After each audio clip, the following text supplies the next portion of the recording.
उन्होंने इस तरीके का संविधान बनाया कि आजादी के साथ ही हमको वोट का अधिकार मिल गया।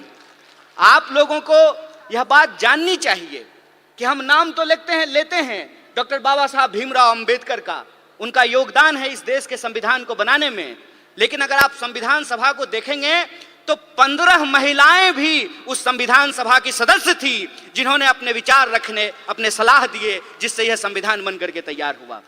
वो 15 महिलाएं थी और वो अलग अलग समुदाय से थी, अलग अलग जो है क्षेत्र से थी, अलग अलग पृष्ठभूमि से थी। उन्होंने अपना योगदान दिया है। इस देश के इतिहास को अगर हम देखें तो आप महात्मा गांधी के योगदान को भुला नहीं सकते हैं। सबसे ज्यादा जो एंटी कॉलोनियल मूवमेंट पूरी दुनिया में हुआ, महिलाओं को आंदोलन से जोड़ने का काम अगर किसी व्यक्ति ने किया तो उस व्यक्ति का नाम महात्मा गांधी है। और आप देखिए कि देश को आजाद कराने के लिए, अंग्रेजों को इस देश से भगाने के लिए महात्मा गांधी जी को कस्तूरबा गांधी को छोड़ने की जरूरत नहीं पड़ी। छोड़नी पड़ी क्या? कस्तूरबा गांधी को साथ लेके चलते थे ना। और एक आज के प्रधानमंत्री हैं, कहते हैं कि हमको देश की सेवा करने के लिए पत्नी छोड़ना पड़ा। हाय रे बेईमानी। मेरी एक दोस्त है, उसने मुझे कहा एक दिन कि मुझे मोदी जी बहुत पसंद हैं। हमने कहा कि तुमको हम ना पसंद हैं यह बात कोई दिक्कत नहीं है, लेकिन तुमको अगर मोदी जी पसंद हैं तो एक बात हम तुमको कहना चाहते हैं, ईश्वर करें कि तुमको मोदी जैसे ही पति मिले। दूर से बात बहुत अच्छा लगता है, अपने पे जब अगर बात आ जाए तो उसका असर समझ में आने लगता है। आप मुझे बताइए, जो महिलाएं ये कह रही थी कि बृजभूषण जी ने कुछ नहीं किया, रह पाएंगी बृजभूषण के साथ? जीवन बिता पाएंगी उसके साथ? हमारे समाज में जो आज हो रहा है उसको हमको बहुत गंभीरता से समझने की जरूरत है। जो अधिकार हमको एक एक करके बिना लड़े मिल गए, इस देश में समान वोट के अधिकार के लिए कोई महिला आंदोलन नहीं हुआ। जब संविधान लिखा जा रहा था तो वोट का अधिकार दे दिया गया। इस देश में संविधान सभा में 15 महिलाएं शामिल होंगी, इसके लिए कोई आंदोलन नहीं हुआ।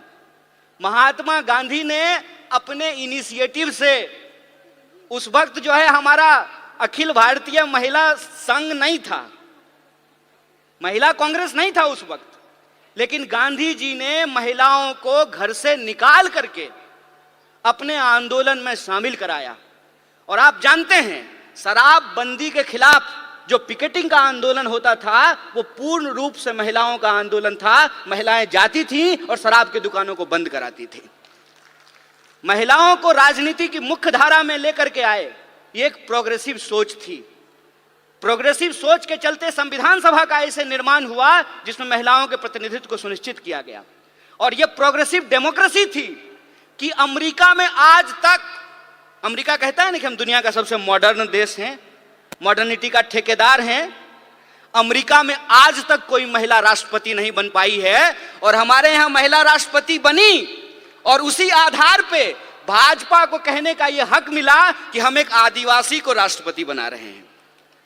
बोलिए, लेकिन प्रश्न यह है आज हमारे सामने कि एक आदिवासी को अगर इस देश का राष्ट्रपति बनाया गया है तो मणिपुर में जब अत्याचार हो रहा था तो माननीय राष्ट्रपति ने अपने मुंह पे क्यों चुप्पी साध रखी है?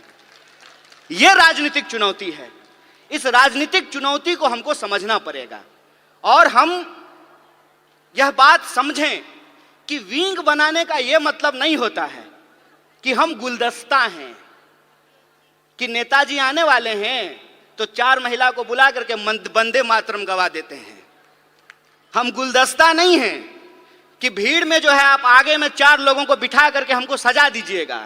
हम तेज पत्ता हैं कि बिरयानी में ऊपर से डाल दीजिएगा और जब खाने लगेगा तो निकाल दीजिएगा। यह प्रतिनिधित्व का सवाल है। प्रतिनिधित्व के सवाल को हमको सीरियसली लेना पड़ेगा, और अगर हम सीरियसली लेते हैं तो प्रश्न आता है पॉलिटिकल कल्चर का।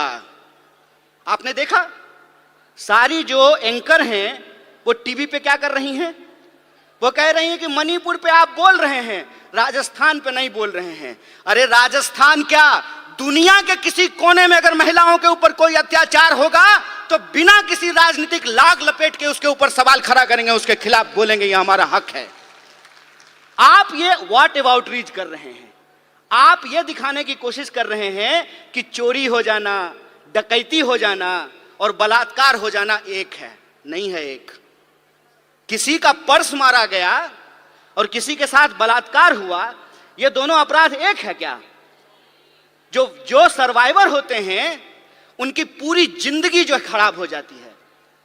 सवाल सिर्फ शरीर का नहीं है, सवाल उनकी मानसिकता का है, सवाल साइकोलॉजी का है। इस बात को हमको समझना पड़ेगा। और ये दोनों अपराध को मिलाने, कोई दोनों अपराध को एक बनाने की कोशिश कर रहे हैं। हमको इसकी गंभीरता को समझना पड़ेगा। हमको इस गंभीरता को समझना पड़ेगा कि यह सब कुछ आ कहां से रहा है, उसके पीछे की मानसिकता क्या है। और हमारे राष्ट्रीय अध्यक्ष ने भी यह बात कही और सचिन जी भी ने अपनी बात में इस बात को कहा